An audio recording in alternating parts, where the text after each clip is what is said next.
ಜಗತ್ತಿನೊಳಗೆ ಪಾಪಾಂತೇನಿವೆ, ಆ ಎಲ್ಲ ಪಾಪಗಳು ಅನ್ನದಲ್ಲಿ ಬಂದು ಕುಳಿತಿರ್ತವೆ. ಆಹಾರ ಪದಾರ್ಥಗಳಲ್ಲಿ ಏಕಾದಶಿಯ ದಿನ ದೇವರ ಆಜ್ಞೆ, ಭಗವಂತನ ಸಂಕಲ್ಪದಿಂದ ಏಕಾದಶಿಯ ದಿನ ಆ ಎಲ್ಲ ಪಾಪಗಳು ಕೂಡ ಅನ್ನದಲ್ಲಿ ಬಂದು ಕುಳಿತಿರ್ತವಂತೆ. ಆ ಪಾಪಾಭಿಮಾನಿಗಳಾದ ಏನು ದೈತ್ಯರಿದ್ದಾರೆ, ಪಾಪಗಳಿಗೆ ಅಭಿಮಾನಿಗಳು, ಅವರೆಲ್ಲರಿಗೆ ಪರಮಾತ್ಮ ಒಂದು ಅವಕಾಶ ಕೊಟ್ಟಿದ್ದಾನೆ. ಒಂದು ದಿವಸ ನೀವೆಲ್ಲರೂ ಯಥೇಚ್ಛವಾಗಿ ಅನ್ನದೊಳಗೆ ಕೂಡಬಹುದು ಅಂತ.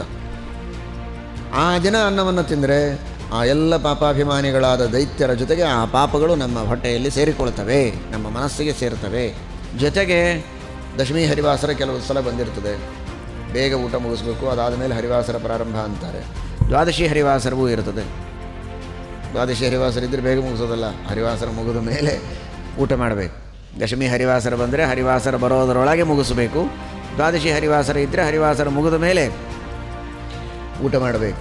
ಆ ಸಂದರ್ಭದಲ್ಲಿ ಏಕಾದಶಿ ಅಂತೂ ನಿನ್ನೆ ಮುಗಿದು ಹೋಯಿತು, ಇವತ್ತು ಏನಿದ್ರೂ ಮಾರನೇ ದಿವಸ ಅಲ್ಲ, ಹರಿವಾಸರ ಇದ್ದರೂ ಅಡ್ಡಿ ಇಲ್ಲ, ಲಘು ಊಟ ಮುಗಿಸ್ತೀವಿ ಅಂತಂದರೆ ಆ ಹರಿವಾಸರದಲ್ಲಿ ಊಟ ಮಾಡಿದರೂ ಇಷ್ಟೇ ಪಾಪ. ಅದಕ್ಕಾಗಿ ಹರಿವಾಸರೆ ಎಂದಿದ್ದಾರೆ ಅಂತ ವ್ಯಾಖ್ಯಾನಕಾರರು ಹೇಳ್ತಾರೆ. ಏಕಾದಶಿ ಇದ್ದಾಗಲೂ ಸರಿ, ಏಕಾದಶಿ ಹರಿವಾಸರ ಏನು ದಶಮಿ ಮತ್ತು ದ್ವಾದಶಿ ತಿಥಿಗಳಲ್ಲಿ ಬಂದಿರ್ತದೆ, ಆ ಸಂದರ್ಭದಲ್ಲಿಯೂ ಸರಿ ತಾನು ಭಕ್ಷಣ ಮಾಡಿದರೆ ಏಕಾದಶಿ ಭಕ್ಷಣ ಮಾಡಿದಷ್ಟೇ ಮಹಾಪಾಪ ಬರ್ತದೆ.